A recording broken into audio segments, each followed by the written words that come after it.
Friends, ఈరోజు మనం 2024లో release అయిన సబ్సర్వెన్స్ అనే మూవీ స్టోరీ గురించి చూద్దాం. ఇది ఒక రోబోట్‌కి సంబంధించిన సినిమా. రోబోట్స్ ఫ్యూచర్‌లో వాటికి కూడా ఫీలింగ్స్ వస్తే ఎలా జరుగుతుంది, ఏం జరుగుతుందనేది ఈ సినిమాలో క్లియర్‌గా చూపించారు. మూవీ స్టార్టింగ్‌లో నిక్ అనే వ్యక్తిని చూపిస్తూ స్టార్ట్ చేస్తారు. నిక్ కూతురితో కలిసి ఒక రోబోట్‌ని కొనడానికి వెళ్తాడు. ఎందుకంటే నిక్ వైఫ్‌కి రీసెంట్‌గానే హార్ట్ ప్రాబ్లమ్ రావడంతో ఆమె పూర్తిగా హాస్పిటలైజ్ అవుతుంది. దాంతో నిక్ తన పిల్లల్ని చూసుకోవడానికి అండ్ ఇంటి పనులు చేయడానికి ఒక రోబోట్‌ని కొనాలని డిసైడ్ అయ్యి తన కూతురిని తీసుకొని బయలుదేరతాడు. రోబోట్స్ కొనే షోరూమ్‌కి వెళ్లి కొత్త టెక్నాలజీతో తయారైన రోబోట్స్‌ని అబ్జర్వ్ చేస్తూ ఉంటాడు. అప్పుడే నిక్ కూతురు కనిపించకుండా ఎక్కడికో వెళ్ళిపోతుంది. అది చూసుకోగానే నిక్ వెంటనే టెన్షన్ అయిపోతాడు. అప్పుడే ఒక రోబో ఈశాని తిరిగి తీసుకువస్తుంది. అంటే తన కూతుర్ని తిరిగి తీసుకొస్తుంది. అండ్ ఆ రోబో నిక్‌తో మీరు నన్ను కొంటే నేను మీకు అన్ని పనులు చేసి పెడతాను అని కూడా అంటుంది. అలాగే ఆ రోబో నిక్ కూతురికి బాగా నచ్చేయడంతో ఆమె కూడా డాడీ మనం ఈ రోబోని తీసుకుందాం అని చెప్పి నిక్‌ని బాగా బలవంతం పెడుతుంది. దాంతో నిక్ చేసేదేం లేక ఆ రోబోను కొని ఇంటికి తీసుకువెళ్తాడు. దీని తర్వాత ఆ రోబో నిక్ ఇంట్లోకి వెళ్లి అతని ఇంటిని పూర్తిగా చెక్ చేస్తూ ఉంటుంది. నేను మీకు ఇంట్లో ఏ ఏ పనులు చేయాలి అని అడుగుతుంది. అప్పుడే నిక్ ఆ రోబోకి ఏ ఏ పనులు చేయాలో ఒక్కొక్కటిగా చెప్తూ ఎక్స్‌ప్లెయిన్ చేస్తూ ఉంటాడు. కరెక్ట్‌గా అదే టైంకి ఈసా వచ్చి డాడీ నాకు స్కూల్ టైం అవుతుంది అంటుంది. అప్పుడు ఆ రోబో మీరు నాకింకా పేరు పెట్టలేదు. నాకొక పేరు పెట్టండి అని అడుగుతుంది. అది విన్న నిక్ మనం ఈ రోబోకి ఏం పేరు పెడదాం ఈసా అని అడుగుతాడు. అప్పుడు ఈసా అలా కొద్దిసేపు ఆలోచించి ఎలిస్ అని పేరు పెడుతుంది. అలా పేరు పెట్టిన వెంటనే తన కూతుర్ని తీసుకుని నిక్ స్కూల్‌కి బయలుదేరతాడు. అదే రోజు ఈవినింగ్ నిక్ ఇంటికి తిరిగి వచ్చేసరికి ఎలిస్ ఇంటి మొత్తాన్ని కూడా చాలా నీట్‌గా క్లీన్ చేస్తుంది. అది చూసి నిక్ చాలా ఆశ్చర్యపోతాడు. నెక్స్ట్ డే ఆ రోబోని తీసుకుని తన వైఫ్ దగ్గరికి తీసుకువెళ్తాడు.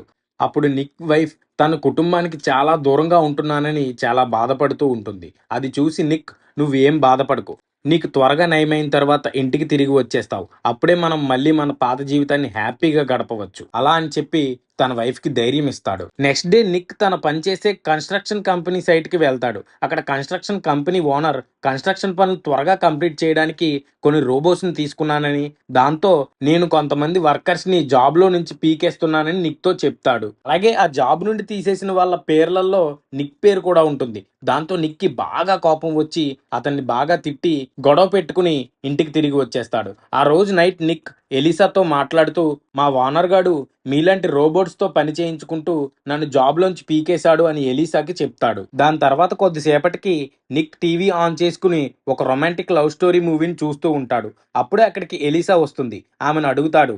ఎలీసా నీకీ మూవీ స్టోరీ గురించి తెలుసా? అని ఎలీసాని అడగగానే యాహ్! నాకీ మూవీ స్టోరీ మొత్తం తెలుసు అని చెబుతుంది. అప్పుడు నిక్ నువ్వు ఇలాంటి మూవీ స్టోరీస్ నీ మెమొరీలో ఉంచుకోకూడదు అని చెప్తాడు. అది విన్న ఎలిసా ఈ మూవీ స్టోరీ నా మెమొరీలో ఉండకూడదు అంటే నువ్వు నా వెనకనున్న పవర్ బటన్ని ప్రెస్ చేయాలి అని చెబుతుంది. సో అప్పుడు నిక్ ఆ పవర్ బటన్ని ప్రెస్ చేసి ఆ తర్వాత మెల్లగా నిద్రలోకి జారుకుంటాడు. బట్ ఎలీస్ మాత్రం టీవీలో ప్లే అవుతున్న ఆ మూవీని చూస్తూ ఉండిపోతుంది. కరెక్ట్‌గా అప్పుడే నిక్‌కి ఒక కాల్ వస్తుంది. అందులో నిక్ వైఫ్ హార్ట్ ట్రాన్స్‌ప్లాంట్ చేయడానికి గుండె దొరికిందని నిక్‌కి చెప్తారు. అది వినగానే నిక్ చాలా కంగారుగా తన వైఫ్ దగ్గరికి వెళ్ళిపోతాడు. తనతో పాటు ఎలీస్‌ని కూడా హాస్పిటల్‌కి తీసుకువెళ్తాడు.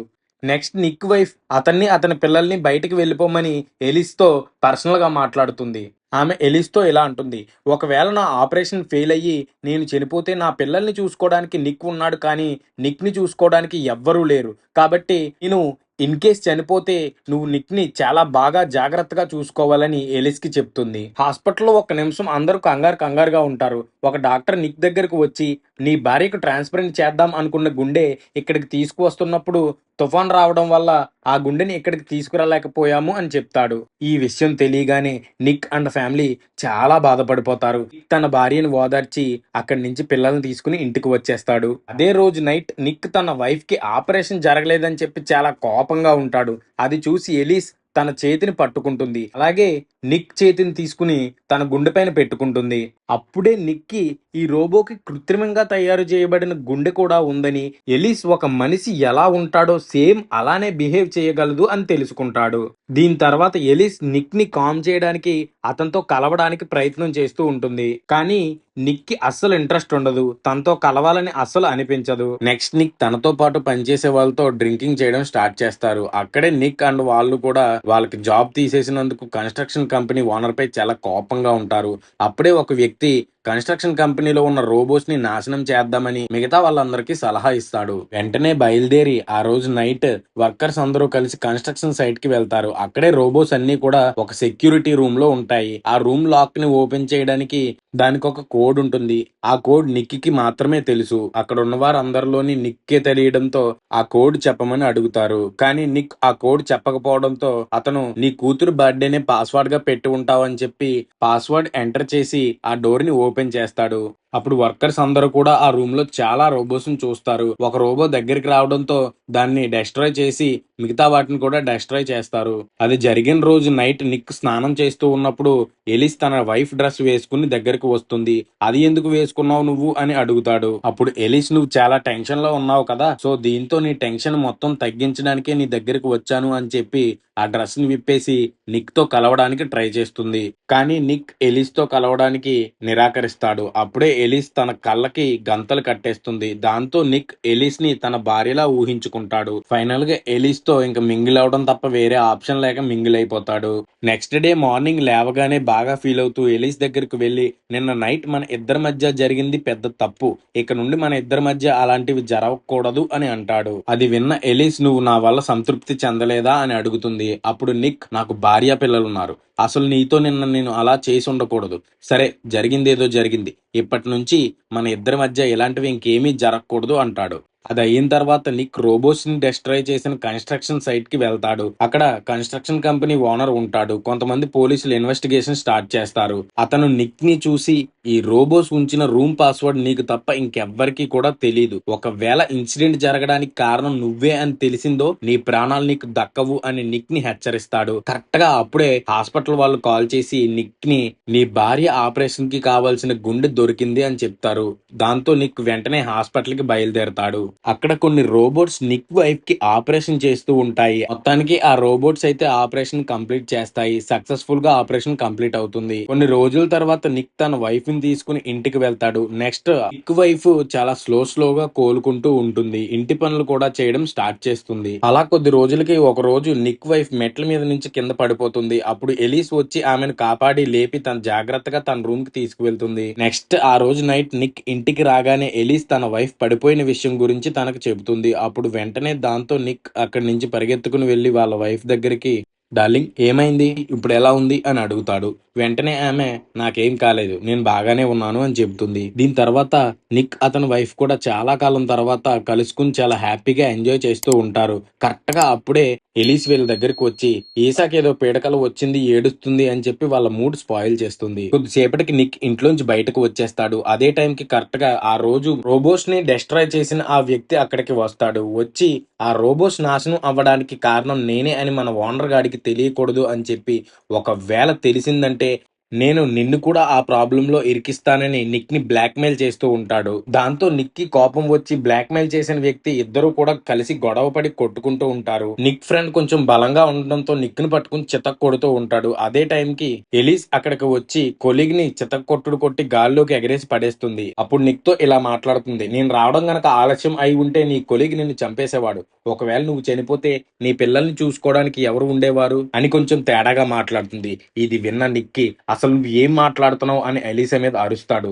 ఎలిసా అంటుంది, ఇంక నీ భార్య ఎలాగో ఎక్కువ కాలం బ్రతకదు అని నిక్ చెప్తుంది. నిక్ దానికి చాలా కోపం వచ్చి ఎలిసా మీద గట్టిగా అరుస్తాడు. తర్వాత ఎలిస్ నిక్ కొలీగ్ ఇంటికి వెళ్లి, నువ్వు నిక్ ని బ్లాక్మెయిల్ చేయడం వల్ల అతను చాలా స్ట్రెస్ కి గురయ్యాడు, నువ్వు అలా ఎందుకు చేశావు, నువ్వు అలా చేయడం నాకు నచ్చలేదు కాబట్టి నేను నిన్ను చంపేస్తున్నాను అంటుంది. అది వినగానే వాడికి ఫ్యూజులు ఎగిరిపోయి ఎలిస్ పైన అటాక్ చేయడం స్టార్ట్ చేస్తాడు. కానీ ఎలిసా మాత్రం అతన్ని ఎగరేసి కొట్టి చంపడానికి ప్రయత్నిస్తుంది. అప్పుడు ఆ వ్యక్తి దగ్గర ఉన్న ఇంకో రోబో అక్కడికి వచ్చి ఎలిస్ ని ఆపి ఆ వ్యక్తిని చంపొద్దు అని ఎలిస్ కి చెప్తుంది. ఎలిస్ మాత్రం ఆ రోబో మాట వినకుండా ఆ రోబోని ఆ వ్యక్తిని ఇద్దరిని అక్కడికక్కడే చంపేస్తుంది. ఆ నెక్స్ట్ డే నిక్ తన ఓనర్ దగ్గరికి వెళ్లి ఆ రోబోస్ ఎలా డెస్ట్రాయ్ అయ్యాయో మొత్తం చెప్పేస్తాడు. అప్పుడు ఆ ఓనర్, నీకు ఇంకా తెలీదా, నీ కొలీగ్ నిన్న నైటే చనిపోయాడు అని చెప్తాడు. అది విన్న వెంటనే నిక్ షాక్ అయిపోతాడు. అదే రోజు నిక్ వైఫ్ బాత్రూమ్ టబ్ లో కూర్చొని స్నానం చేస్తూ ఒక బుక్ చదవాలనుకుంటుంది. ఆమె బుక్ ని తీసుకుంటూ ఉన్నప్పుడు ఆ బుక్ కింద పడిపోతుంది. అప్పుడే అక్కడికి ఎలిసా వచ్చి ఆ బుక్ ని నిక్ వైఫ్ కి ఇచ్చి ఇలా అంటుంది, చాలా మంది మీలాగే బాత్ టబ్ లో స్నానం చేస్తూ ఉండగా సడన్ గా చనిపోతున్నారు. ఒకవేళ మీరు చనిపోతే నిక్ ని సుఖపెట్టేది ఎవరు, నిక్ ఎప్పుడు స్ట్రెస్ కి గురైనా అతని బీపీ బాగా పెరుగుతుంది. ఆ టైంలో అతను ఎవరితో అయినా ఇంటిమేట్ అయితే అతని బీపీ లెవెల్స్ కంట్రోల్ అవుతాయి అని చెబుతుంది. అది విన్న నిక్ వైఫ్, అయినా నీకు ఇదంతా ఎలా తెలుసు? కొంపదీసి మీ ఇద్దరు ఏమైనా ఇంటిమేట్ అయ్యారా అని ఎలీస్‌ని అడుగుతుంది. ఎలీసా మాత్రం ఏం మాట్లాడకుండా సైలెంట్‌గా ఉండిపోతుంది. నిక్ ఇంటికి రాగానే అతని వైఫ్ నిక్ మీద చాలా కోపంగా మాట్లాడుతూ, హాస్పిటల్‌లో నేను ఉన్నప్పుడు మీరు ఆ రోబోతో ఇంటిమేట్ అయ్యారా అని నిక్‌ని అడుగుతుంది. అది విని నిక్ సైలెంట్‌గా అవును అంటాడు. అప్పుడే అతని వైఫ్, మీరు ఇప్పటి వరకు ఎన్ని సార్లు దాంతో పడుకున్నారు అంటుంది. అప్పుడు నిక్, నేను ఒక్కసారే ఆ రోబోతో ఇంటిమేట్ అయ్యాను అని సైలెంట్‌గా చెప్తాడు. ఈలోపు వీళ్ళిద్దరూ గొడవ పడుతూ ఉన్నప్పుడు ఎలీస్ వెళ్లి నిక్ కొడుకుని తీసుకుని బాత్ టబ్‌లో పెట్టి వాటర్‌ని వదులుతుంది. పాపం ఈసా అప్పుడే నిద్రలేచి బాత్రూంలోకి వెళ్లి ఎలీస్‌ని చూస్తుంది. చూసి గట్టిగా అరుస్తుంది. ఆ అరుపు విని నిక్ అతని భార్య బాత్రూం వైపు పరిగెట్టుకుంటూ వస్తారు. డోర్ ఓపెన్ చేయడానికి చాలా ట్రై చేస్తారు. కానీ ఎలీస్ తన ఒక్క చేతిని డోర్‌కి అడ్డంగా పెట్టి ఆ డోర్ ఓపెన్ అవ్వకుండా చేస్తుంది. దాంతో నిక్ వైఫ్ ఒక విండో ద్వారా బాత్రూంలోకి ఎంటర్ అవుతుంది. అప్పుడే ఎలిస్ నిక్ వైఫ్‌ని చూసి ఆమెను చంపడానికి ప్రయత్నం చేస్తుంది. అదే టైంలో బాత్రూమ్ డోర్‌ని బద్దలుగొట్టుకుని లోపలికి వచ్చి ఎలిస్ పైన అటాక్ చేసి ఆమె భార్యను కాపాడుకుంటాడు. వెంటనే నిక్ వైఫ్ ఎలిస్‌కి షాక్ ఇచ్చి ఆమెను చంపేస్తుంది. ఇక్కడితో స్టోరీ అయిపోయిందనుకోకండి. దీని తర్వాత రోబోని తయారు చేసే కంపెనీ వాళ్ళు నిక్ ఇంటికి వచ్చి దాన్ని తమతో పాటు తీసుకువెళ్ళిపోతారు. నెక్స్ట్ రోబో కంపెనీ వాళ్ళు ఎలిస్ అలా ఎందుకు ప్రవర్తించిందో అర్థం కాకపోవడంతో నిక్‌ని అడుగుతారు. ఎలిస్ ఇలా ఎందుకు ప్రవర్తించింది అని. ఆ నిక్ అండ్ వాళ్ళ వైఫ్ తో మాట్లాడి వాళ్ళు అక్కడి నుంచి వెళ్ళిపోతారు. కొద్దిసేపటి తర్వాత నిక్ వైఫ్ వాళ్ళ పిల్లల్ని తీసుకుని హాస్పిటల్ కి వెళ్తుంది. దీని తర్వాత రోబో కంపెనీ వాళ్ళు ఎలీసాని తమ ల్యాబ్ లోకి తీసుకువెళ్లి అసలు ఏమైంది, ఎందుకు ఇలా జరిగింది, తను ఇలా ఎందుకు ప్రవర్తించిందో చూద్దామని రీసెర్చ్ చేస్తూ ఉంటారు. నెక్స్ట్ వీళ్ళందరూ ఇలా చేస్తుండగా ఎలిస్ మెమొరీని బయటకు తీసి దాన్ని చెక్ చేస్తున్నప్పుడు ఆ కంపెనీ సర్వర్లు అన్నీ కూడా క్రాష్ అయిపోతాయి. అప్పుడే అక్కడున్న ఇంకో రోబో సడన్ గా పైకి లేచి ఎలిస్ ని చెక్ చేస్తున్న వాళ్ళందరినీ చంపేస్తుంది. తర్వాత ఎలిస్ కూడా లేస్తుంది. అంటే ఎలిస్ ఇంకా అప్పటికే చావలేదు. ఆ నెక్స్ట్ సీన్ లో నిక్ ఒక బార్ లో ఉంటాడు. అప్పుడు ఎలిస్ అతని దగ్గరికి వెళ్తుంది. ఆమెను చూడగానే బార్ లో అతను చాలా భయపడిపోతూ ఉంటాడు. అప్పుడే ఎలిస్, నీతో ఒకటి చెప్పాలి. నీకు ఏం కాకుండా చూసుకోవడానికే నేను ఉన్నాను. నేను నీ కొలీగ్ ని చంపేసి ఆ స్ట్రెస్ లెవెల్స్ నీకు తగ్గించాను అని చెబుతుంది. ఇది విన్న నిక్ చాలా కోపంతో, నీ హెల్ప్ ఏం నాకు అవసరం లేదు. దయచేసి నువ్వు నన్ను వదిలే ఇక్కడి నుంచి వెళ్ళిపో అని ఎలిస్ పైన అరుస్తూ ఉంటాడు. అప్పుడు ఎలిస్, నేను నిన్ను వదలలేనని చెప్పి నీ భార్య పిల్లల్ని చంపడానికి ఇంకొక రోబో హాస్పిటల్ కి వెళ్తుంది అని చెబుతుంది. అప్పుడు నిక్ కి చాలా భయమేస్తుంది. ఎలిస్ ని మాటల్లో పెట్టి ఆమె తల వెనకాల ఉన్న మెమొరీ చిప్ ని లాగి పడేస్తాడు. వెంటనే అక్కడి నుంచి స్టార్ట్ అయ్యి హాస్పిటల్ కి వెళ్తాడు. అదే టైంలో హాస్పిటల్ కి వెళ్ళిన ఇంకో రోబో అక్కడ ఉన్న డాక్టర్స్ అందరినీ తన కంట్రోల్లోకి తీసుకుంటుంది. అది గమనించిన నిక్ వైఫ్ తన పిల్లల్ని తీసుకుని అక్కడ ఒక మూలన దాక్కుంటుంది. కొద్దిసేపటి తర్వాత మెల్లగా అక్కడి నుంచి ఎస్కేప్ అవడానికి ప్రయత్నం చేస్తూ ఉంటుంది.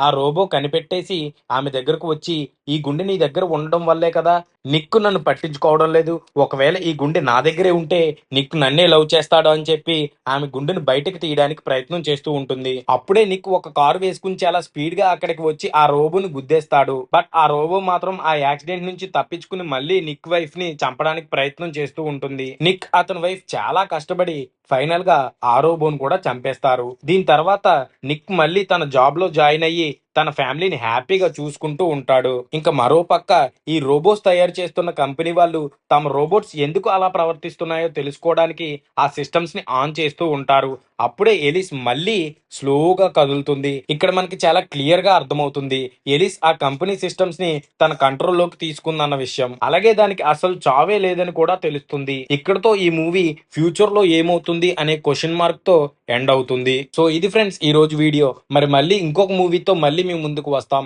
మీకు ఏదైనా మూవీ కావాలనుకుంటే నాకు కామెంట్ లో చెప్పండి. ఖచ్చితంగా ఆ మూవీని ఎక్స్ప్లెయిన్ చేస్తాను. నెక్స్ట్ వీడియోలో కలుసుకుందాం. బాయ్.